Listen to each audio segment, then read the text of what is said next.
Hello YouTube fans, here again. Now, you probably won't see me for a couple of weeks, you know, with Christmas on its way, Christmas Eve tomorrow, Christmas Day and Boxing Day. So I figured I might as well talk to you, my fans. A few times I'll talk, I probably saw my big moments. Now, why not this one?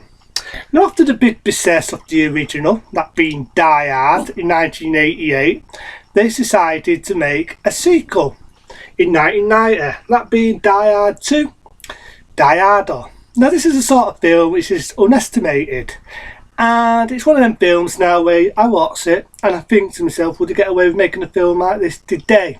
Would they get away with making a film like this today? Because number one, it's to do, when you think about the Twin Towers, 9/11, would they get away with a film like this? Because you get Tommy Jane, Bruce Willis plays this role, you know, because the original one being a big hit, I was taking up a book. They decided, you know, money talks, make a sequel. So you got Tommy Jane plays in this role, as I say, Bruce Willis, that's Tommy Jane, plays in this role.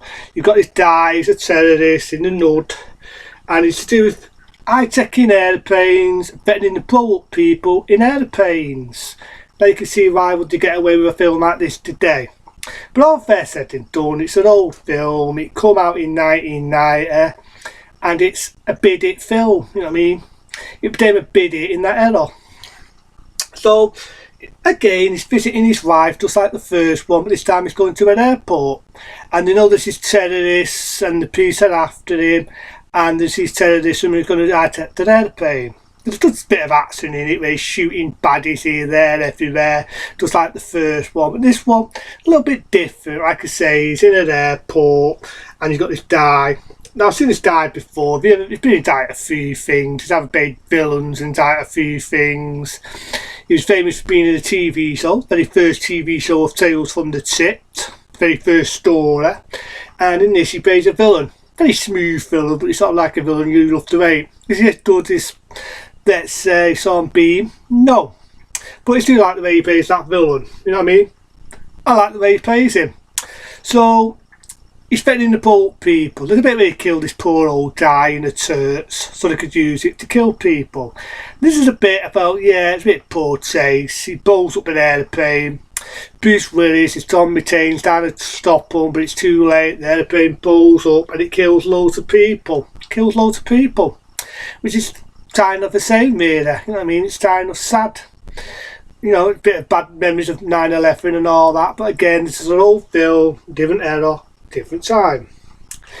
You get one guy in it, he's a cop, get the name of it, a cop, bit of a dick, but it's funny, I was basically dick in everything he plays in. He was in The Further, in a small little scene in The Further. I remember him in the Dead Zone there. I remember him in Death to Kill, where he says, "Don't bow down." That was him. He was in Psycho 2, the one that played the motel guy, the one that gets stabbed in the face, and Norman Bates doesn't like him. "Who are you doing, Psycho? I'm leaving, Psycho. I want a bit what that Psycho had last night." He didn't get stabbed. He didn't get a bit there. So he's been in a few films. And in this, you know, he plays a bit of a lieutenant, a bit of a dick with Bruce Willis. But Bruce Willis, as the film goes on, the sort of warm up. You got one guy you think's going to be a good guy, and it turns out he's a scumbag. And you have these blank bullets, and Bruce Willis, as Tommy Jane, realises that it's a setup, that these people are mostly the good guys, the cops, are actually working with terrorists. I love to see where he fires in that thing and it blows him in the air and it shoots him out and the fucking thing fires out. You might remember it in the original trailer where it goes, "No!" and it blows him up in the air. And then you got a parachute, lands him down. I love it. It's a bit where it feels like a Bond film, you know what I mean? They're all on ski soaps and they're shooting and they've got masks and Bruce Willis goes doo-doo-doo there and he's shooting all the fuckers up. That reminds me a bit of a Bond film at that bit. But then you get this one reporter and Bruce Willis says, "Why, I want you to do this," and he tops on an aeroplane. This goes a bit full-on realism. Would that really happen? Would you bounce on an aeroplane and get the main villains? But he bounces on it, you got the guy who thinks he's martial arts, he's fighting, he gets fucking fucked. The guy who double tosses him, he tries to fight, he slips, There's a bit of the pillow out in the aeroplane, drags him. You don't really see it. I think at the time they started to the rating a bit more mild, but you got the idea it turns him to fucking muss. He puts a bomb on the aeroplane, jumps down, says that line which said in the original, "Yippee-ki-yay, mother." Aeroplane blows up, meets his wife, happy ending. Happy ending. There's bits in it though, anyway, if he needed Tommy Tane's wife in it, really, you know what I mean? She was just there to bring memory lane back. Get that dickhead reporter who was in the original one, and again, she sort of like did some electric shock with electric buzzer. There's a bit where it had me wondering, because see, that's a laptop, but if it came to you have laptops in aeroplanes, you know, this is the old sort of laptops, I think would they get away with using that, but they might do must do. But yeah, this uses the laptops, he meets Bruce Willis, you got that beautiful song that was used in the original one, "Let it snow, let it snow, let it snow," and then it ends and it's a damn good sequel. It is a damn good sequel, and I never knew that.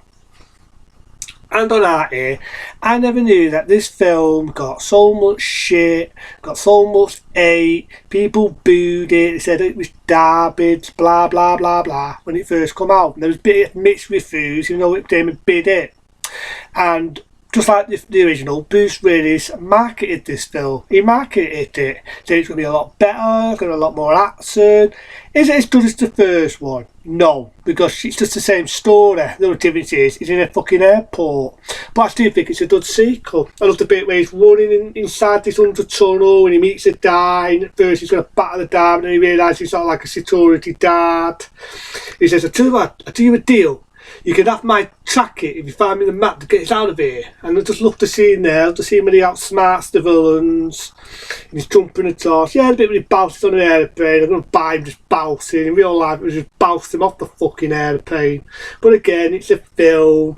What films are realistic? Think about it. I said it on the last review. You know, you had Raiders of the Lost Ark, where Indy's hanging off a frigging truck. The 1930s trucks were a lot more nile. There's no way in the world you could hang on a frigging truck driving from that distance. It would have trusted him. And in real life, the stuntman, as we know, fractured his legs. In real life, you're not like the original Die Hard. You're not going to jump out of an exploding frigging building and manage to land through a window. But it's, I mean, it's fancy, it's action, you turn your brain off, and that's what made Die Hard 2.